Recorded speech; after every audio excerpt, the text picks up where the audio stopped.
Bismillahirrahmanirrahim. Assalamualaikum warahmatullahi wabarakatuh. Jumpa lagi dengan saya, Khalid, calon guru penggerak angkatan yang keempat dari Kabupaten Mandailing Natal. Baiklah Bapak Ibu guru semuanya, pada kesempatan yang baik ini saya akan mencoba merefleksi diri saya pada minggu yang ke-15 ini. Pada minggu yang ke-15 kali ini, saya membuat model refleksi berupa model gaya round robin. Pada model round robin ini ada 3 hal yang harus terjawab pada proses refleksinya. Yang pertama, hal apa yang paling kita kuasai dalam proses pembelajaran minggu ini? Mengapa kita merasa bahwa hal itu adalah yang paling kita kuasai? Yang kedua, apa yang belum kita kuasai pada proses pembelajaran minggu ini? Dan mengapa kita merasa itu belum kita kuasai? Dan bagaimana cara mengatasinya? Dan yang ketiga, hal apa yang membingungkan kita dalam proses pembelajaran? Baiklah Bapak Ibu, saya coba merefleksinya satu persatu. Untuk menjawab pertanyaan yang pertama, apa hal yang saya kuasai pada pembelajaran minggu ini? Kebetulan pada pembelajaran minggu yang ke-15 ini, kami belajar pada modul 2.3 terkait tentang coaching. Saya merasa saya telah menguasai pengertian dari coaching itu sendiri. Saya merasa bahwa saya bisa membedakan coach, coachee, dan coaching, di mana coach itu adalah pemimpin dalam pembelajarannya, coachee adalah orang yang dipimpinnya, sedangkan coaching adalah teknik yang digunakan dalam melakukan proses tersebut. Dan dalam hal ini yang diterapkan adalah teknik model Tirta. Dan model Tirta itu sendiri adalah T, artinya tujuan harus tercapai. Yang kedua, I, berarti identifikasi. Coach berusaha mengidentifikasi permasalahan atau masalah-masalah yang diajukan oleh coachingnya terhadapnya, menggali apa-apa yang disampaikan oleh coachingnya terhadap coachnya.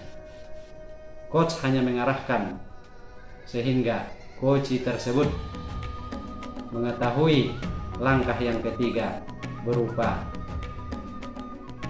R, rencana untuk menyelesaikan masalahnya. Dan yang terakhir, akhirnya dia bertanggung jawab, tanggung jawab untuk menyelesaikan masalahnya sendiri. Dan saya sudah coba menerapkannya di lingkungan sekolah saya dengan mengedepankan keterampilan komunikasi yang mengembangkan yang disebut dengan keterampilan komunikasi asertif. Bapak Ibu guru yang terhormat, seorang coach harus memiliki keterampilan komunikasi asertif ini. Karena keterampilan komunikasi asertif ini adalah perpaduan dari keterampilan komunikasi yang agresif, yang hanya mengajukan pendapatnya sendiri, dengan keterampilan komunikasi yang pasif, dia hanya mengiyakan, sehingga jalan tengahnya adalah asertif, memberikan dorongan kepada coachee untuk menyelesaikan masalahnya sendiri. Sedangkan untuk menjawab pertanyaan yang kedua, hal yang belum saya kuasai dalam pembelajaran ini, saya merasa dalam penerapan coaching model Tirta, hal yang belum saya kuasai adalah terkait tentang identifikasi, menggali permasalahan yang dihadapi coaching. Saya merasa ini memerlukan keterampilan komunikasi yang asertif, sehingga coachee dapat mengeluarkan ide-idenya dan dia dapat menyelesaikan masalah ini sendiri. Karena saya belum menguasai mengenai identifikasi pada tahapan model Tirta ini, Hal yang saya lakukan untuk mengatasinya adalah saya mencoba untuk terus berlatih, untuk terus memahami bagaimana melaksanakan komunikasi yang asertif, bagaimana cara menggali ide-ide yang ada pada koci sehingga dia mengeluarkan idenya itu untuk menyelesaikan masalah. Bapak Ibu guru yang terhormat, selanjutnya adalah pertanyaan yang ketiga. Apa hal yang masih membingungkan Anda pada pembelajaran yang Anda lakukan? Kebetulan pada pembelajaran minggu yang ke-15 ini, terkait tentang coaching, yang masih membingungkan saya adalah membedakan antara konselor dengan mentor dan membedakan antara mentor dengan coach.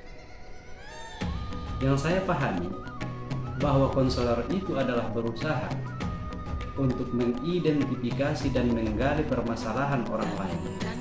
Setelah dia menggali dan mengidentifikasi permasalahan orang lain, dia coba menawarkan solusi kepada orang tersebut. Berbeda dengan mentor.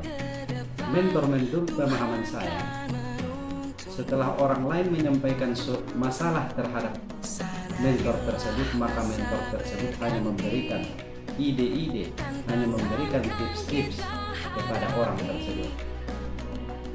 Dan yang terakhir, yang ketiga adalah coach. Menurut pemahaman saya, coach itu adalah berusaha menggali dan mengidentifikasi permasalahan yang dihadapi oleh coachnya, dan coachnya sendirilah yang bertanggung jawab dan memutuskan terhadap apa yang menjadi masalah dari coach tersebut. Dan yang masih membingungkan diri saya tentang penerapan dari ketiga hal ini.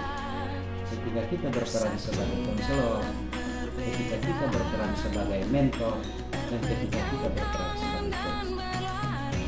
Karena saya mencoba berperan sebagai mentor, konselor, dan coach, saya merasa bahwa yang saya perankan itu adalah sama, hanya berusaha untuk menggali. Jadi ini membingungkan saya dalam penerapannya. Jadi hal yang masih membingungkan saya adalah penerapan terkait tentang konselor, mentor, dan coach. Inilah refleksi diri saya pada minggu yang ke-15 ini. Semoga bermanfaat bagi kita bersama. Wassalamualaikum warahmatullahi wabarakatuh. Salam sehat.